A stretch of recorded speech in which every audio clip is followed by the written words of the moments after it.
ছিল যে পরপুরুষের সাথে মেয়েরা কিভাবে রাইড শেয়ারে ওঠে। এই যে দেখেন, এই যে যে মেয়েটা, এটা হলো আপনার রাইড শেয়ারে মেয়ে। এটা ও কিন্তু পিছনে কেরিয়ারটা অনেক শক্ত করে ধরে রাখছে, ঠিক আছে। আর রাইডারের সাথে কিন্তু মোটেও স্পর্শ লাগার মতো কোনো ব্যবস্থা নাই, ঠিক আছে। তো এভাবে মেয়েরা রাইড শেয়ারে ওঠে, কোনো ঝামেলা হয় না, ঠিক আছে। কারণ কোনো ঝামেলাই হয় না।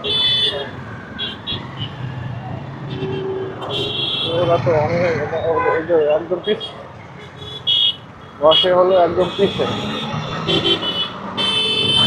মাঝখানে কিন্তু তিনজন মোটরসাইকেলে, কিন্তু সব মোটরসাইকেলে তিনজন কিন্তু বসা যায়, ঠিক আছে। তিনজন যখনই বসা যায় তখন দুইজন ও কিন্তু যেখানে বসে সেখানে প্রচুর পরিমাণে মাঝখানে গ্যাপ থাকে, আর ওই গ্যাপটার কারণে ওর সাথে শরীরের কোনো স্পর্শ লাগে না। আবার অনেকেই দেখা গেল কি যে আপনার মাঝখানে ব্যাগ দিয়ে বসে, ব্যাগ দিয়ে বসার কারণেই কোনো সমস্যা হয় না, দেখছেন। এই দেখেন মাঝখানে অনেক ফাঁকা আছে, দেখছেন, মাঝখানে অনেক ফাঁকা। ফাঁকা থাকার কারণেই কোনো সমস্যা হয় না।